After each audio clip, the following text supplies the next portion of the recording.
আমি কিন্তু প্রথম ভূমিকাতেই বলেছি, এই কুরবানি মানে গরু খাসি কুরবানি না পাগলা। আপনারা কি মনে করেছিলেন ইব্রাহিম নবী কি ইসমাইল কুরবানি দিছে? দিছে। কিন্তু রাস্তার মধ্যে কত ধোকা সেটা জানেন? এই যে আমরা হজ করবার যায় যে শয়তানক পাথর মারি, এই যে শয়তানক পাথর মারা, এই শয়তানক পাথর মারার নিয়ম অনেক হাজি জানি না কি জন্য পাথর মারি। এই 3 জায়গায় ইসমাইলকে শয়তান ধোকা দিছিল, হাজেরাকেও ধোকা দিছে। যখন ইব্রাহিম আলাইহিস সালাম ইসমাইল নিয়ে আসতেছে না, ইতিমধ্যে শয়তান হাজেরার কাছে গেছে, একের হুজুর সাজিয়া, হুজুর সাজিয়া বলতেছে, তুমি যে তোমার ছেলে ইসমাইলকে তার বাপের সাথে দিয়ে পাঠালা, তুমি জানো ইসমাইলের খবর কি? তা হাজেরা বলতেছে কি খবর? বলে তার বাপ তা কুরবানি করবি। তা হাজেরা হাসতেছে আর বলতেছে, ওর বাপ কুরবানি করবে কেন? ওর বাপ যে ভালোবাসে, বাবা সন্তানকে যে ভালোবাসে, বাপ কোনোদিন সন্তান কুরবানি করতে পারে? তখন শয়তান বলতেছে আল্লাহ যে হুকুম করছে। তখন হাজেরা মুচকে মুচকে হাসে আর কয়, আমার যদি 1000 ইসমাইল থাকতো আর আল্লাহর হুকুমে যদি আল্লাহ তার বাবা তার সন্তানকে কুরবানি করত, আমি একটা ইসমাইল না, আমি 1000 ইসমাইলকে আল্লাহর জন্য কুরবানি করার জন্য পাঠিয়ে দিতাম। ধরে কোন সুবহানাল্লাহ। শয়তান কয় ওরে বাবারে, এক ধোকা দিয়া তো কাম হবি না। হাজেরা কয় শয়তান, কেন আল্লাহ যদি হুকুম করে বাপ বেটা কুরবানি দিবি, সেটা আমার করার কিছু আছে? কুরবানি মানে খালি গরু একটা টানে নিয়ে এসে ছুরি মারলি না হয়ে গেল, সেই কুরবানির ওয়াজ করব আমি?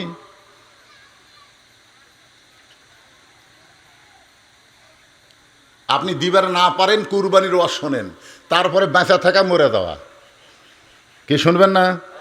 কারা কারা শুনবেন আল্লাহকে একটু হাত দেখান তো দেখি। আর 8 ঘন্টা টাইম লাগবে, 8 ঘন্টা। হাত টান করে তোলেন, হ্যাঁ হাত নামান। মা বোনদের কিছু সময় আলোচনা শোনাবো। এখন যেটা চলতেছে কুরবানি, জোরে বলেন কি? এই কুরবানি, এই কুরবানিটা গরু হোক খাসি হোক কুরবানি করবেন। যাদের ওপর আল্লাহ ওয়াজিব করেছে তারা দিবেন। তবে ভাগে কুরবানি দেওয়ার চাইতে একা কুরবানি দেওয়া হলো উত্তম। ভাগে কুরবানি দেওয়ার চাইতে একা কুরবানি দেওয়া কি উত্তম। ভাগে গরু দেওয়ার চাইতে একা একটা খাসি দিবেন, 1 লাখটা দুম্বা দিবেন। দুম্বা তো বাংলাদেশে নাই। একটা খাসি দিবেন, একটা ভেড়া দিবেন। কিন্তু যখন ভাগে দিবার যাবেন তখন কুরবানিটা নাও হতে পারে। কি জন্যে হতে পারে না? কারণ কুরবানি দিবার ভাগে দিবার গেলে মন এবং মান দুইটাই এক থাকা লাগবে। মন এবং মান বোঝেন? মন এবং মান। দেখা যাচ্ছে 3 জন মিলে কুরবানি দিচ্ছেন, তার মধ্যে একজন নামাজ পড়ে না। আচ্ছা দেখেন তো, কুরবানির যে 2টা আয়াত আমি পড়লাম, ইন্না সলাতি অনুসুখী, আগে কি নামাজ, আগে কি, তারপরে কি কুরবানি? আগে নামাজ না আগে কুরবানি? আগে নামাজ। তা যে লোক নামাজই পড়ে না, তো তার কুরবানি হবে? আবার সূরা কাউসারের মধ্যে দেখেন, ফাসাল্লি রব্বিকা ওয়ানহার, আগে নামাজ তারপরে কুরবানি। এই জন্যে আপনারা যারা ভাগে কুরবানি দিবেন তারা খেয়াল করবেন যে লোকটাকে আপনি সঙ্গে নিচ্ছেন সে কি নামাজ পড়ে। যদি নামাজ না পড়ে তাকে বলবেন, আপনি ভাই তুই নামাজ যদি পড়িস তোকে আমার সাথে নেব, না পড়লে তুই যা। কারণ বেনামাজের সাথে নামাজের কুরবানি হবি না। কারণ কুরবানি যেখানে কথা আছে সেখানে আগে নামাজের কথা আছে, তারপরে কুরবানির কথা। এক লোক আমাকে বলতে যে হুজুর 1 শিং খাটো 1 শিং লম্বা, এই গরু কুরবানি হবে? এই লোকটা যখন আমাকে বলতেছে তখন আপনি আসরের 8 ঘন্টা পরে। তাই আমি বললাম ভাইজান কুরবানি হবি কি হবে রে সেটা পরে বলবো, আসরের নামাজ পড়ছে। তে করছে না হুজুর গরু কিনবার আসে নামাজ হয়, গরু কিনবার আসে নামাজ হয়। আমি বললাম তোমার ওই বেকা সিং আর খাড়া সিং, ছোট সিং আর বড় সিং, তোমার কুরবানি হবে না। কারণ নামাজ যার নাই তার কুরবানি হবে না। কথা বলেন হবে? কারণ আগে নামাজ তারপরে কুরবানি। এখানে যে 2টা আয়াত আমি তেলাওয়াত করছি, 2 জায়গায় আগের নামাজের কথা বলা হয়েছে, তারপরে কুরবানির কথা। এই কুরবানি ঠিকই কালো চাদরের মধ্যে উম্মে ফজল ছোট্ট একটা বাচ্চাকে ঢেকে আল্লাহ নবীর কাছে নিয়ে আসলেন। আল্লাহ নবীর সামনে এসে বললেন, উম্মে ফজল নবীর ফুফি হয়। নবীর ফুফি আল্লাহ নবীকে বললেন, ওগো আল্লাহর নবী, বাবা আল্লাহ তোমাকে আবার একটা নাতি দান করেছে, আবার একটা নাতি দান করেছে। নবীর চোখ দিয়ে দর দর করে পানি পড়া শুরু হলো। সাহাবীরা চিন্তায় পড়ে গেল, নাতির কথা শুনে নবী কেন কাঁদতেছে? আগে একটা নাতি হয়েছে, সেই নাতির নাম হলো হাসান। জোরে কোন, সেই নাতির নাম কি? আর একটা নাতি হয়েছে, নাতির কথা শুনে নবী কেন কান্দে? কিছুক্ষণ পর আল্লাহ নবী উঠে উম্মে ফজলের কোল থেকে ওই নাতিকে নিয়ে নাতির কপালে একটা চুমা দিয়ে বলতেছে, আল্লাহ এই গোস্তের টুকরাকে তুমি কুরবানি হিসেবে কবুল করে নাও। সমস্ত সাহাবেরা বললেন, ইয়া রাসূলুল্লাহ, আপনার ছোট নাতিকে আপনি কুরবানি হিসেবে কবুল করার কথা কেন বললেন? আল্লাহ নবী বললেন, সাহাবীরা, আমি নবী সেদিন থাকবো না, তোমরা অনেকেও থাকবা না, কিন্তু আমার এই হোসাইনকে আল্লাহ কুরবানি হিসেবে কবুল করার কথা বলার পিছনে কারণ হলো বাতিলের বিরুদ্ধে হকের পক্ষে আল্লাহর জন্যে কুরবানি করে দিবে। তাহলে এখানে কুরবানি মানে শুধু গরু খাসি কুরবানি না।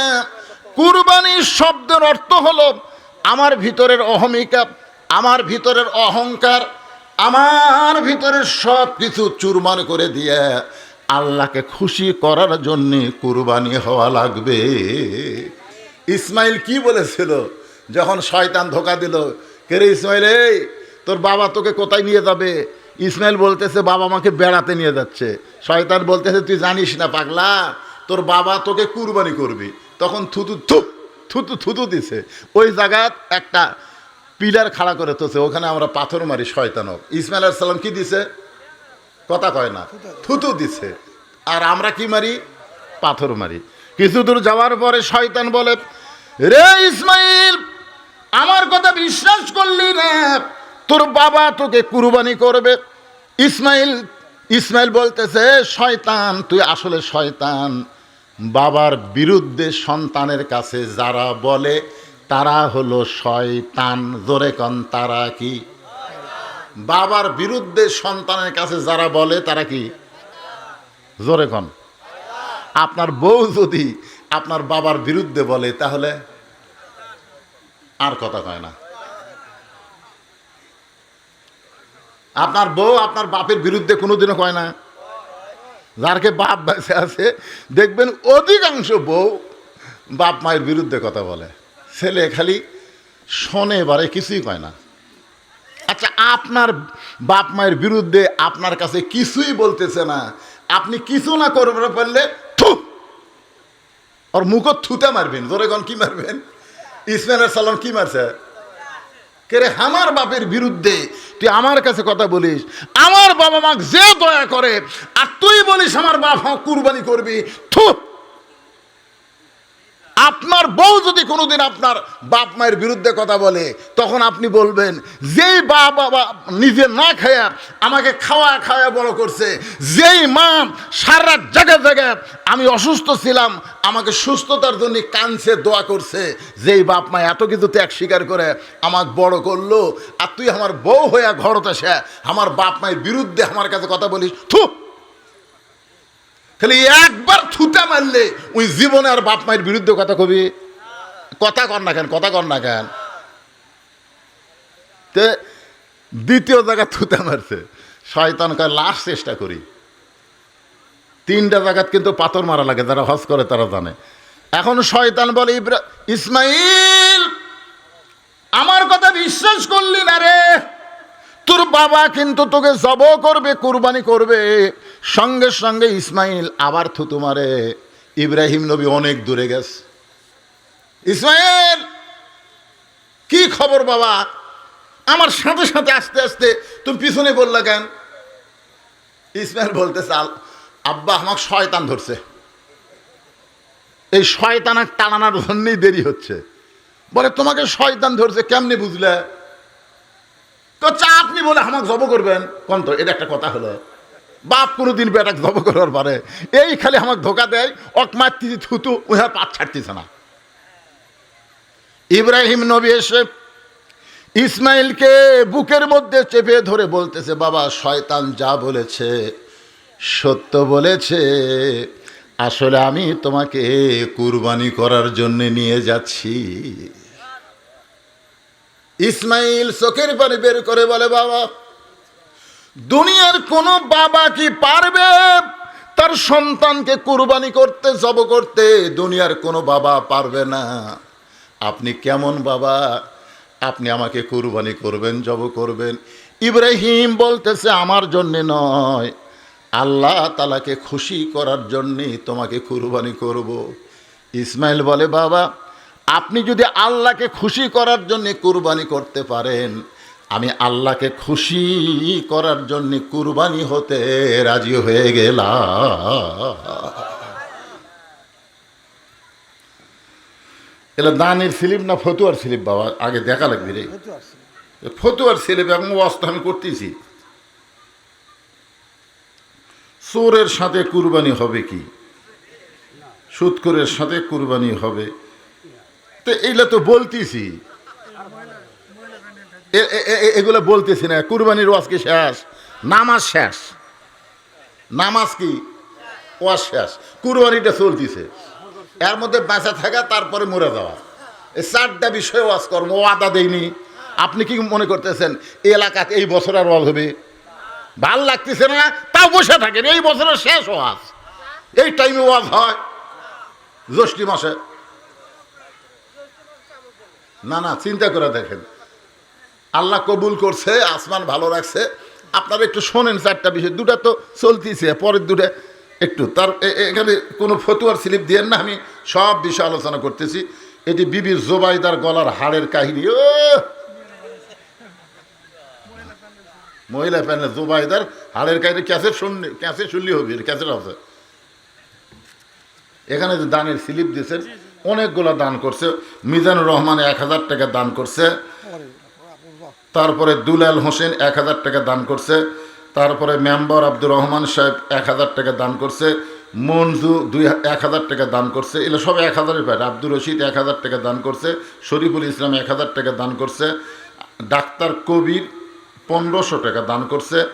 তারপরে কামরুজ্জামান 1000 টাকা দান করছে। তার 500 টাকা বলিহারের আপনি হেদায়েত দান করছে। মানিক 10 কেজি চাউল দান করছে। আশিক 500 টাকা দান করছে। এগুলো সব বাকি দান করছে। হ্যাঁ, আপনারা বাকিও দিতে পারবেন, যারা বাকি দান করবেন এই লেখা দিবেন।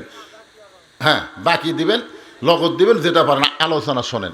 তো এখন ইসমাইল কি বলতেছে, আপনি যদি আল্লাহকে খুশি করার জন্য কুরবানি করতে পারেন, তাহলে আমিও আল্লাহকে খুশি করার জন্য কুরবানি হতে রাজি। এটার নাম হলো কুরবানি। মূলত খুশি করব কাকে? তাহলে আপনি গরু কুরবানি দিচ্ছেন, খাসি কুরবানি দিচ্ছেন নিজে খুশি হওয়ার জন্য না আল্লাহকে? আল্লাহকে খুশি হওয়ার জন্য কয়জন দেয়? কয়জন দেয়? সবাই দেয়। মিন শাররিল ওয়াসওয়াসিল খান্নাস। এই কলজার মধ্যে একটা শয়তান বসবাস করে, বুঝলেন? এই হওয়া জিনিস হবার দিবি না। এই কুরবানি কিনালি আসার সময় বলতেছে, কে রে ভাই, এই যে 1,20,000 টাকা দিয়ে কিনলো, ঠকলো না জিতনো? আচ্ছা আপনি বলেন, কিনার আগে আপনি যা ইচ্ছা তাই বলেন। কিনার আগে, কিনার আগে আপনি যা ইচ্ছা তাই বলেন, কিন্তু কেনার পরে ওইটার ব্যাপারে একটা কথা বলা যাবে না। আমার কথাই ফতুয়া কি বুঝলেন? কিনার আগে ভাই এটা 1,20,000 হবি না রে, কম হবি, কম হবি। 1,20,000 টাকা কিনলে আমার ঠকা হবি ভাই, এটা কেনার আগে ঠকা হবি। কিন্তু কেনার পরে ঠকনো না জিতনো? আপনি ঠকা জিতার জন্য কুরবানি দিচ্ছেন না আল্লাহকে খুশি করার জন্য দিচ্ছেন? আল্লাহ বলতেছেন, তোমার কিছু আমি খাই না, তোমার কোনো কিছু আমি আল্লাহ খাই না। আমি দেখব তোমার তাকওয়া, তোমার ক্ষুধা ভীতি, আমি তোমার অন্তরের দিকে তাকায় থাকবো। জোরে কথা কম না কেন ভাইজান? অনেকে বলে হুজুর কুরবানির গোশত কয় ভাগ করা লাগবে? অনেকে বলে, আমি বললাম তোমার দাদার সময় কয় ভাগ ছিল? কয় 3 ভাগ। তোমার বাপের সময় কয় ভাগ? বলে 3 ভাগ। তাহলে এখন এসে কতগুলো হুজুর করছে, হুজুর যে যদি কেউ যদি 1 লাখ খাবার পারে তা খাক। হায় হায়, মানে আমাদের মধ্যে এখন কত হুজুর আছে, হানাফি হুজুর, হাম্বলি হুজুর, আহলে হাদিস হুজুর, হেজাতি হুজুর, বহু জাতের হুজুর আছে না? কথা কর না কেন আছে? এখন এই ফেসবুকত দেখে, মোবাইলত দেখে, আর একটা মুফতি হয়ে গেছে। আমাদের মতন হুজুরের কাছে এসে কয়, হুজুর কয় ভাগ করা লাগবে? তোর চাপাত লাত্তি মারা লাগবে রে। তোর দাদা কয় ভাগ করছে? কয় 3 ভাগ। তোর বাপ কয় ভাগ? তো তুই তার বেটা হয়ে এখন আবার নতুন কি হুজুর গোস্ত কি দাঁড়ি পল্লাতে ভাগ করা লাগবি না হাত আন্দাজে? তা হাত আন্দাজে ভাগ করছে, তোর বাপ বাপ কি দিয়ে করছে? দাঁড়ি পল্লাতে করছে, তুই হাত আন্দাজে করবি? না না, চিন্তা করে দেখেন, যখনই বলতেছেন হাত আন্দাজে, তখন আপনি আল্লাহর জন্য দিচ্ছেন না। আপনার ভিতরে লোভ ঢুকছে, 700 টাকা 750 টাকা শেয়ার গোস্ত বাড়ে, কুরবানি হবে। কথা কন, কুরবানি হবে? কুরবানি কার জন্যে? আরো জোরে বলেন, কার জন্যে? নামাজ কার জন্যে? কুরবানি কার জন্যে? বাঁচবো কার জন্যে? মরবো কার জন্যে? সবই যদি আল্লাহর জন্যে হয়, তাহলে আপনি গোস্ত নিয়ে টেনশন করবেন না। কারণ ত্যাগের মধ্যে শান্তি, ভোগের মধ্যে কোনোই শান্তি না। আপনি ত্যাগ করেন, ত্যাগের মধ্যে আপনি শান্তি পাবেন। যে গরিবেরা গোস্ত কিনতে পারে না, ঈদের দিনে তারা দৌড়াদৌড়ি করে, একটু বাড়ি বাড়ি যায়, আপনি দিবেন দিবেন, অল্প খাবেন, অল্পের মধ্যেই শান্তি পাবেন। আপনার কুরবানি আল্লাহ কবুল করবে। ফ্রিজ ভরে রাখবেন না, ফ্রিজ ভরে রাখবেন না। ফ্রিজের গোস্ত যতই তেল নুন দেন, সেই স্বাদ কিন্তু আপনি পাবেন না। আপনি যতই দেন, সেই স্বাদ আর পাবেন না ভাই। কিন্তু মানুষকে দেওয়ার মধ্যে যে শান্তি, এই জন্যে কুরবানি আমরা আল্লাহর জন্যে। কুরবানির চ্যাপ্টারটা শেষ করে আমি এখন চলে আসতেছি, আমরা বাঁচে আছি কার জন্যে? এটা আল্লাহর জন্যে লয়। এখনকার অধিকাংশ যুবক যারা বিয়ে করেনি, এরা তো মোবাইল করে বলতেছে আমি তোমার জন্যেই। যারা বিয়ে করেনি রে পাগলা, তার কি কথা বলতেছি, আমি তোমার জন্যই গো। যুবকেরা শোনো, তোমাদের যৌবন বয়সটা আল্লাহর কাছে অত্যন্ত পছন্দ, বলেন সুবহানাল্লাহ। কারণ আল্লাহ হাসরের ময়দানে আমার মতন বুড়াক বলবে না, বুড়া তোর বুড়া বয়সের হিসাব দে, এ কথা আল্লাহ ঠেকাও বলেনি। আল্লাহ বলবে না তোর শৈশবকালের হিসাব দে, কেন আল্লাহ জানে কোন বয়স আল্লাহ ভুলে দেওয়ার বয়স, এটা আল্লাহ জানে তো। সেই জন্য আল্লাহ বলবে তোমার যৌবনকালের হিসাব দাও। তো এখন আমরা যারা বুড়া হচ্ছি, তারা যৌবনকালে আমরা কি করছি, চোখ বন্ধ করে দেখেন তো, দেখেন। না না, আমি বুড়া, আমার মালিক ভাই বুড়া, দুইটাও তো বুড়ার ধার দুধ গেছে না। চোখ বন্ধ করে একটু চিন্তা করে দেখেন তো। এক বুড়া বলতেছে এখনকার ছেলেরা সব নষ্ট হয়ে গেছে, একের নষ্ট হয়ে গেছে। তো এখন আর এক ছেলে চালাকি করে কৌশল করে বলতেছে দাদা ওই বয়সে আপনি কেমন আছিলেন? তখন দাদা বলতেছে আমি যা বিজ্জাত আসনো ভাই। তার মানে ওই শালা বুড়া ওই যৌন সে বিজ্জাতে ছিল, এখন চামড়া ঢিল হচ্ছে, আল্লাহর সাথে মিল দিছে। যখন হবে চামড়া ঢিল, আল্লাহর সাথে দিছে মিল। যখন তাকে চামড়া টাইট, আল্লাহর সঙ্গে করে ফাইট। আমি বলতেছি ভাই, যতদিন আমরা বেঁচে থাকবো আল্লাহর জন্যে, ধরে বলেন কার জন্যে? আল্লাহর জন্যে বাঁচব। আল্লাহর জন্য বাঁচতে গেলে আল্লাহর জন্যে নিজের জীবনটা ওয়াকফ করে দেওয়া লাগবে। আমি যা কিছু করব, আমার ডান কান্দের ফেরেশতা লিখবে, আমার বাম কান্দের ফেরেশতা যেন কলম বন্ধ হয়ে যায়। সকাল থেকে আপনি চেষ্টা করবেন, আমি যা কিছু বলবো, যা কিছু করব, আমার ডান কান্দের ফেরেশতা লিখবে। কোন কান্দের? এ নিয়ত করেন, কোন কান্দের? বাম কান্দের ফেরেশতা কলম বন্ধ। খালি এক আধ সপ্তাহ আপনি ট্রেনিং দেন, বাম কান্দের ফেরেশতা বলবে আল্লাহ আমার তো কোনো কাজ কাম নাই, খামাখা আমি কি করব? তোমার দুই কান্দে দুই মোহরি, লেখিতেছেন ডায়েরি, দলিল দেখে রায় দিবে, টাকা পয়সার নাই কারবার। আল্লাহ কোরআন কারিমের মধ্যে বলেছেন কেরামান কাতিবিনা ইয়ালামুনা মা তাফআলুন। ও যুবকেরা, নিয়ত করো আল্লাহর জন্য যদি আমরা বাঁচি, তাহলে ডান কান্দের ফেরেশতা লিখবে, বাম কান্দের ফেরেশতা লেখার সুযোগ। যদি হঠাৎ আমরা ভুল করি, অপরাধ করি, আল্লাহ বলেছেন লা তাকনাতু মির রাহমাতিল্লাহ, ইন্নাল্লাহা ইয়াগফিরুয যুনুবা জামিআ ইন্নাহু হুয়াল গাফুরুর রহিম। যদি তোমরা ভুল করো আমার দয়া থেকে তোমরা নিরাশ হও না। তোমরা যত বড়ই পাপী হও আমার দয়া তার চাইতে অনেক বেশি। তওবা করো, আস্তাগফিরুল্লাহ আস্তাগফিরুল্লাহ বলে তওবা করো, তওবা করো। যদি পারো চোখের পানি বের করে দাও। মাছির মাথার মতন সামান্য পানি যদি তোমার চোখের কোণায় আসে, আমি রহমান রহিম তোমার জীবনের তামাম গুনাহ মাফ করে দিব। আমরা মরবো কার জন্যে? আরো জোরে বলেন কার জন্যে? আল্লাহ বলতেছেন আমার জন্য যদি মৃত্যুবরণ করো তাহলে শোনো, ওয়ালা তামুতুন্না ইল্লা ওয়া আনতুম মুসলিমুন। তোমরা মুসলমান না হয়ে মৃত্যুবরণ করো না। আমরা মুসলমান হয়ে মরতে চাই। মায়েরা শোনেন, আপনাদের 1 নম্বর আমল হচ্ছে পর্দা। মা আজ থেকে কুরবানি করেন যে আমরা বেপর্দা হয়ে রাস্তায় বের হব না। আজ থেকেই নিয়ত করি, এটাই হলো মেয়েদের জীবনের সবচাইতে বড় কুরবানি। দেওয়ারা ডাকতেছে, সুন্দর করে উত্তর দেওয়া যাবে না। দেওয়ারা ডাকতেছে, দুলাভাই ডাকতেছে, সুন্দর করে কথা বলা যাবে না। পরপুরুষ ডাকতেছে, মা আপনাকে কুরবানি হলো। পরপুরুষ যদি আপনাদেরকে ডাকে আপনারা সুন্দর করে উত্তর দিবেন না। রাসূল বলেছেন কর্কশ ভাষায় উত্তর দেওয়া হলো মেয়েদের কুরবানি। যদি কর্কশ ভাষা না পারে মুখের মধ্যে আঙ্গুল দিয়ে কথা বলতে হবে। মেয়েদের কণ্ঠের মধ্যেও মাধুর্য পরপুরুষকে আকৃষ্ট করে। জোরে কোন কথা কন না কেন? হ্যাঁ। আর মেয়েদেরকে পর্দার মধ্যে থাকা সবচাইতে বড় কুরবানি। এই সময় এই সমাজে বেপর্দার থেকে পর্দায় আসা মেয়েদের সবচাইতে বড় কুরবানি। মেয়েরা যদি এই পর্দার মধ্যে থাকতে পারে, মেয়েদেরকে আল্লাহ তাআলা খাতুনে জান্নাত ফাতেমার সঙ্গে জান্নাত দিয়ে দিবে।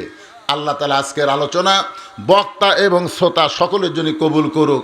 সকলেই বলে আল্লাহুম্মা আমিন। এখন একটা কুরবানি এই মাদ্রাসার জন্যে আপনাদেরও 5টা মিনিট একটু কুরবানি করা লাগবে। এই মাদ্রাসা সবাই মিলে আপনারা চালাবেন না? কি আব্দুল মালিক ভাইকে একলা চালাবে না সবাই মিলে? তাহলে সবাই মিলে যদি চালাতে চান একটু কুরবানি করা লাগবে ভাইজান, কুরবানি করা লাগবে। এই কুরবানি হচ্ছে এই মাদ্রাসায় একটা কোরআন শরীফ আপনি দিবেন। একটা কোরআন শরীফ মাত্র 500 টাকা, নগদ বা বাকি যাই পারেন। আজকে যদি নগদ পারেন কোরআন শরীফ নগদ কুরবানি দেওয়াই ভালো। এই মাদ্রাসার জন্যে নগদ 500 টাকা দিবেন। আপনার বাপ মা যদি কবরে যায়, এই 500 টাকার কোরআন কুরবানি দেওয়ার কারণে আল্লাহ বাপ মার কবরকে জান্নাত বানায় দিবে। যাদের পকেটে টাকা আছে তাদেরকে আমি বলতেছি নগদ দেন। আর যদি নগদ না থাকে বাকি লেখায় দেন, বাকি লেখায় দেন। আপনি 1 সপ্তাহ পরে দিবেন। ভাইজান এখানে কাগজ কলম আছে, আসেন। আপনি কিন্তু কোরআন শরীফ দিলে হবে না, আপনাকে কোরআন শরীফ বাবদ 500 টাকা দেওয়া লাগবে। হ্যাঁ হ্যাঁ, সবাই মিলে এ মাদ্রাসা চলবে ইনশাল্লাহ। 8টা ছেলে যেই মাদ্রাসা থেকে পাগড়ি পায় সেই মাদ্রাসা কবুল মাদ্রাসা, বলেন সুবহানাল্লাহ। কবুল মাদ্রাসা, 8টা ছেলে কোরআনের হাফেজ, মাশাআল্লাহ। ইসলামের সবচাইতে বেশি দান করেছে খাদিজাতুল কুবরা। আমি মা বোনদের জন্য দোয়া করে দিব আল্লাহ যেন মা বোনদেরকে মা খাদিজার সঙ্গে জান্নাত দেয়। আর মা বোনদের মধ্যে সবচাইতে যিনি পর্দার আমল করেছেন ফাতেমাতুজ জোহরা। রাসূল বলেছেন ফাতেমা মেয়েদের জন্য আমল মাত্র 4টা। এই 4টা আমল করলে 8টা জান্নাত আল্লাহ দিয়ে দিবে। 1 নম্বর নামাজ, 2 নম্বর রোজা, 3 নম্বর স্বামীর কথা মতো চলা, 4 নম্বর পর্দার উপরে থাকা। ফাতেমা বললেন বাবা এই 4টি আমলের মধ্যে সবচাইতে গুরুত্বপূর্ণ আমল কোনটা? আল্লাহ রাসূল বললেন ফাতেমা মেয়েদের জন্য সবচাইতে গুরুত্বপূর্ণ আমল হলো পর্দা। আমি সেই পর্দার উপরে